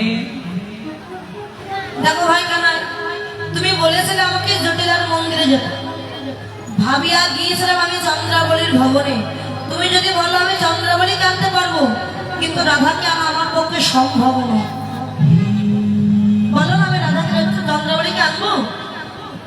গোবিন্দ বললেন, ভাই শোনো, পানির পিপাসায় অনহলে সেবা করলে কি আর পিপাসা যায়?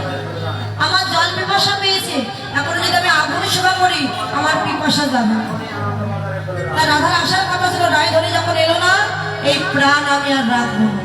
রাধাকুণ্ডে জলে ঝাঁপ দিয়ে প্রাণ বিসর্জন। এত বলে রাধাকুণ্ডের জলে ঝাঁপ দিল,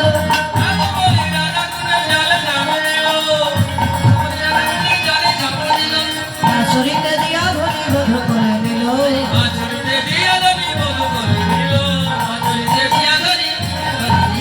এই দেখো আমি এসেছি গো, তুমি আমায় চিনতে পারো নি গো, এই দেখো বড় এসেছি।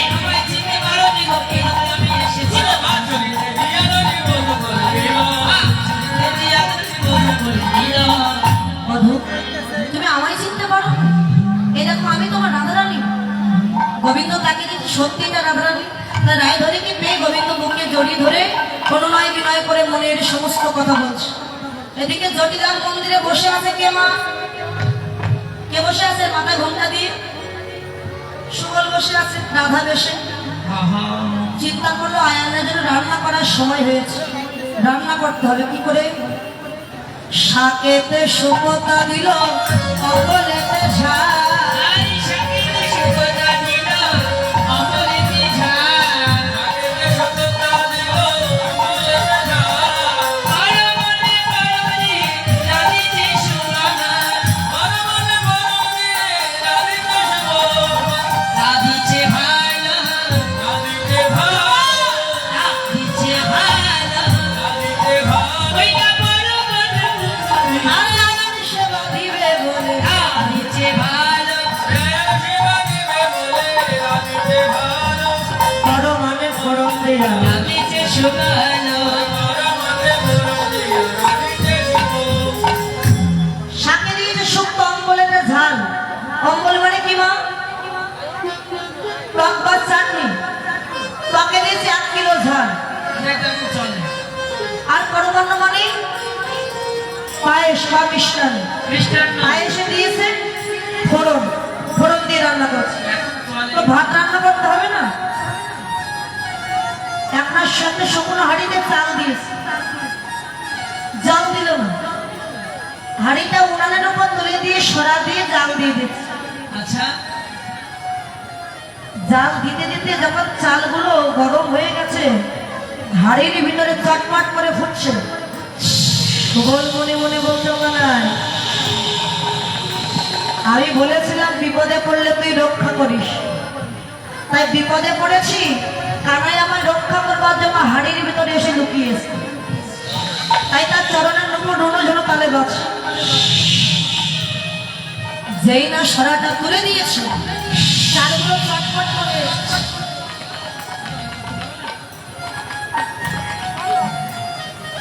চটপট করে ফুটে সুবলের মুখে এসে গরম লেগেছে সুমন্ত বড় কাপ ধরে কেঁদে কেঁদে বলছে ও না ওরে ভাতে আবার কামড়াই নাকি হাতে আবার কামড়ে নাকি হাতে আবার কামড়ে নাকি ওরে ওরে ও ভাই কানাই ভাতে আবার কামড়াই নাকি ওরে ওরে ওই কানে হাতে আবার কামড়ে নাকি ও কানাই ভাতে আবার কামড়াই নাকি এটা ভাতে কামড়াচ্ছে কিন্তু চালগুলো যে ফুটে গরম লেগেছে এটা বুঝতে পারে কুটিরা চিন্তা করছে একটু আগে সুবল এসেছিল দেখি তো বউকে কোনো প্রযুক্তি দিয়ে গেছে কিনা সুবল এসে ওই কুটিরা এসে দুয়ারে ডাক দিয়েছে বউ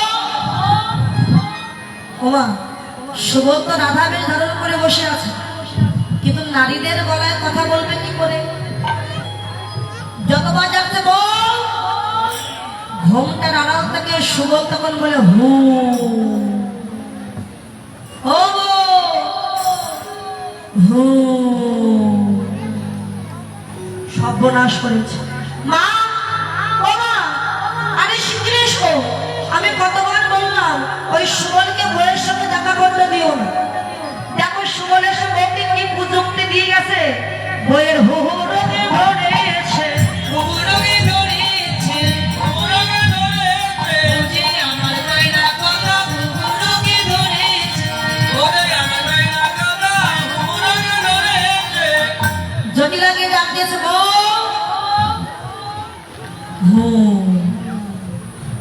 ওমা কি হবে গো মোহ করছে সর্বনাশ করে দেওয়ার কি করবো আমাদের বইয়ের হু হু রোগে ধরেছে এমন সময় যোগমা মা ললিতা বিশাখাকে পাঠিয়েছে ললিতা এই সুযোগে তোমরা সুবলকে বাহির করে নিয়ে যে রাধাকুণ্ডে দেখুন রাধাকুণ্ডে রাধা গোবিন্দের মিলন হবে সকাগণের মিলন হবে আর লীলা আস্বাদন করলে কীর্তন আস্বাদন করলে সেবা দক্ষিণা দিতে হয় দক্ষিণা দিতে হলে আমার তরফ থেকে 2 জন যাচ্ছে সকলে গোবিন্দ সেবা দক্ষিণা দেবেন বসুন এখন পৌঁছবেন না জয় হবে ওই যে বলেছিলাম যে যা দেবেন কাছে রাখুন কীর্তন শেষে নেব যার যা আছে সব বের করে নেবে যার যা মানি ব্যাগ আছে সব বের করে দেবে হ্যাঁ জয় রাধে এবার ললিতা এসে বলছে, "এই জানি, শুনলাম তোদের বই নাকি হু হু রোগে ধরেছে।" আরে ওই রোগ থেকে মুক্তি পেতে এই পালাচ্ছে কিন্তু তাকে ধরো পালাচ্ছে ধরো চলে গেল ধরো এই দক্ষিণা না দিয়ে গেলে হবে না আয় শুনুন তো ওকে ধরে ফেলো দক্ষিণা না দিলেও সমস্যা নেই যাবেন না বসুন ললিতা বলে এর একটা উপায় আছে বইয়ের সমস্ত রোগ থেকে মুক্তি পাবে আমাদের সঙ্গে পাঠিয়ে রাধা করতে যাও রাধা কুণ্ডে স্নান করে সমস্ত রোগ ভালো হয়ে যায়। আর একজন মাসে তিনি 50 টাকা দান করেছে, স্বামী সন্তানের জন্য সতী থাকে, কৃষ্ণ পদের মধ্যে থাকে দায় গৌর হরি বল হরি বল। বল। রাধা কুণ্ডে তিনি নিয়ে যাবে সুবলকে, আর কুটিলা মনে মনে চিন্তা করছে কেমন করে স্নান করলে রোগ ভালো হয় আমিও দেখতেছি। তাই কুটিলা চুপি চুপি যাচ্ছে পেছনে, আর সঙ্গীগণকে নিয়ে সুবল যাচ্ছে কালোর কলসিতে তাকে।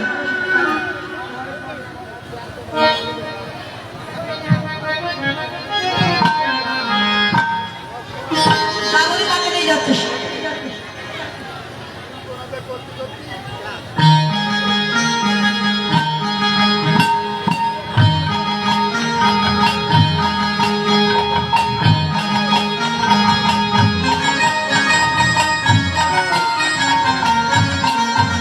হরি হরি বল।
দাগরি তাকে নিয়ে সুবল যাচ্ছে রাধা বেশে।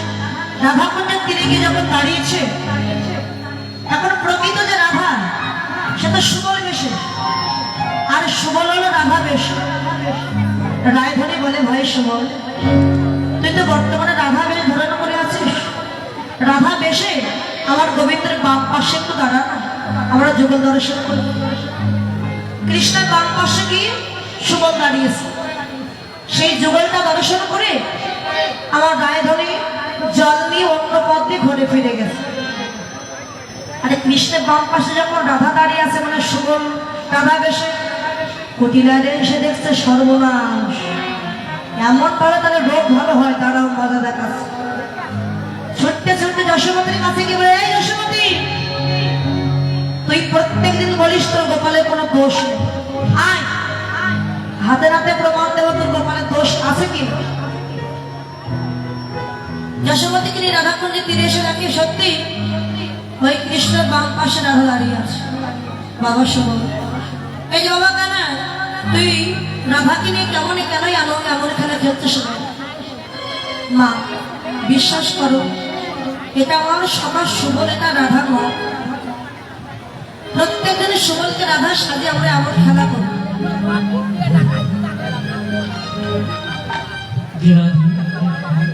আমার এক দাদা ভাই আমাকে 100 টাকা দান করেছেন, যে মনোবাসনী দান করেছেন ভগবান তার মনোবাসনা পূর্ণ করে।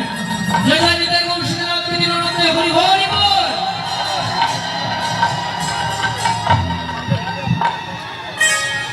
ভক্তিবতী মাসিরা তারাও দক্ষিণ দান করেছে, যে মনোবাসনা উনি দান করেছে ভগবান তাদের সকল মনোবাসনা যেন পূর্ণ করে, কৃষ্ণ পদে যেন মতে থাকে। তাই গৌর হরি বল হরি বল। মা বিশ্বাস করো, এটা সকাল সুবল। কি সকাল সুবল তো দেখাচ্ছে মজা। সুবল যে শাড়িটা পরেছিল, কুটিলা গিয়ে শাড়ি ধরে টান দিয়েছে, আর যেই না টান দিয়েছে সুবলের প্যাঁচে প্যাঁচে শাড়ি খুলে দিল। যেই না শাড়ি খুলে দিল, দেখলো কি ওরে দিগম্বর সুবল হলো,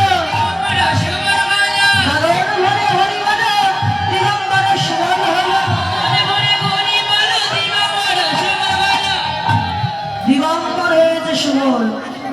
এ তো সকাল সুবল, এ তো রাধা নয়। কুটিলা বলতো, যশোমতি আমি ভুল করেছি, অন্যায় করেছি, তোর গোপালকে আর কখনো দোষ দেবো না, এবার তাহলে আমি ঘরে যাই। আচ্ছা ঠিক আছে, যা তাহলে। কুটিলা ঘরে গেল, যশোমতি বলছে তুই সকাল সকাল ঘরে ফিরে আয়, আমি তাহলে আগে ঘরে গেলাম। ঠিক আছে মা, যাও। এবার সখীগণকে নিয়ে আমার সুবল বেশ ধারণ করেছিল, আমার গায়ে ধরে ধারণ করেছিল সুবল বেশ, দুইজন দুইজনের বেশ আজকে সকলে দাঁড়িয়েছে, সখীগণ মিলে সকলে গান গাইছে। আর শ্রীমতী রাধিকার সনে মিলিল কানাইয়া রে, সুন্দর সুন্দর কথা কইয়া কইয়া কইয়া। শ্রীমতী রাধিকার সনে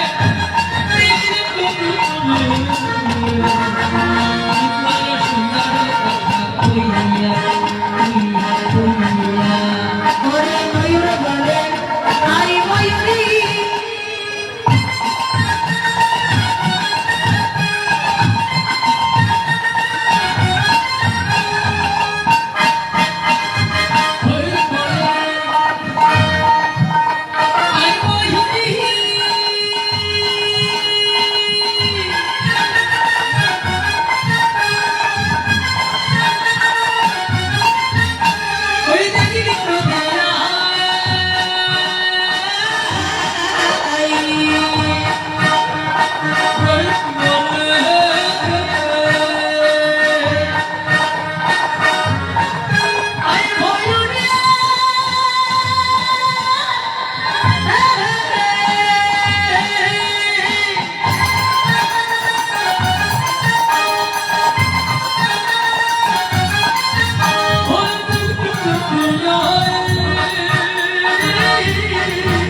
আমার রাধা গোবিন্দে, আমার রাধা গোবিন্দের মধুর জগৎ লাগনা হয়ে যাইবে।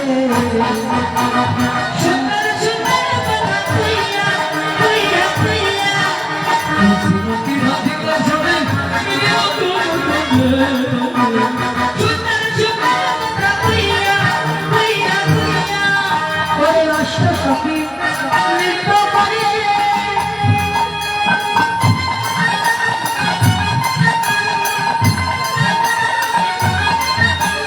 চৌদিকে বেরিয়া অষ্ট সখী নৃত্য করে।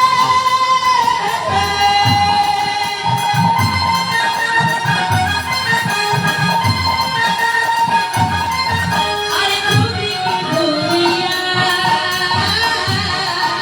ওরে আরেক সখী নৃত্য করে ঘুরিয়া ঘুরিয়া রে।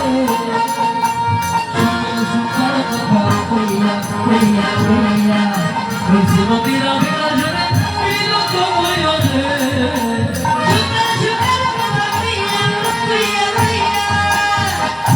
সাউন্ড সিস্টেম দাদা ভাইয়ের এই সাউন্ড সিস্টেম ভালো, খুব ভালো।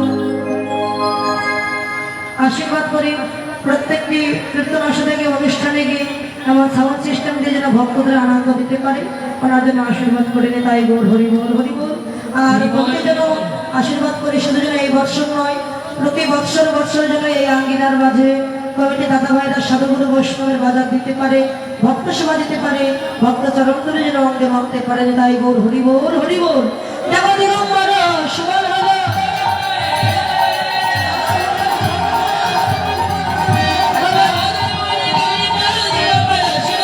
সুবল বেশে মিলন হলো, বাদল ভরে হরি বলে সুবল বেশে মিলন হলো। জয় রাধে গোবিন্দ বলে জয় ধ্বনি দিল, রাম রাম বলে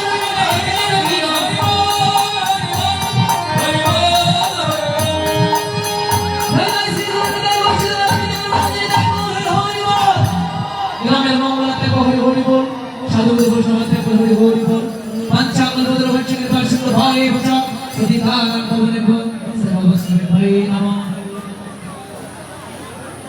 পণ্ডিতর মতো দোকান হচ্ছে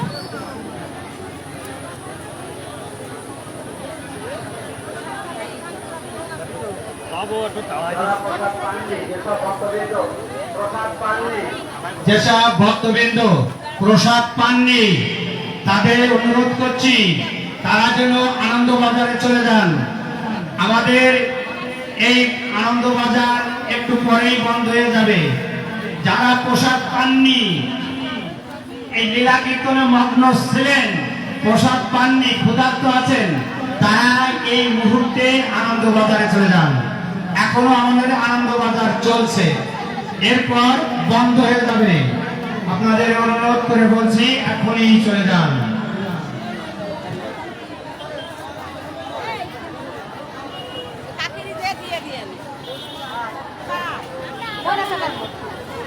রাখো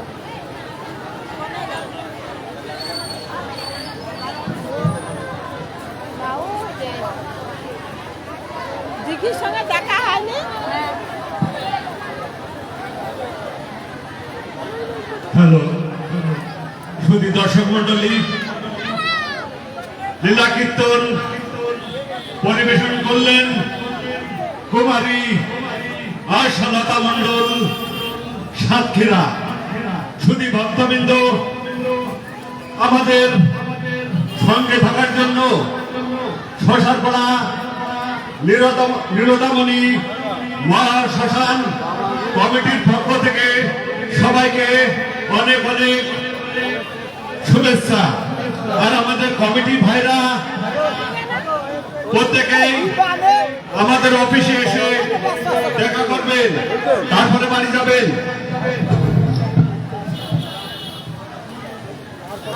আর সুধী ভক্তবৃন্দ, আপনারা যারা প্রসাদ নিতে ইচ্ছুক এখনই আনন্দবাজারে চলে যান।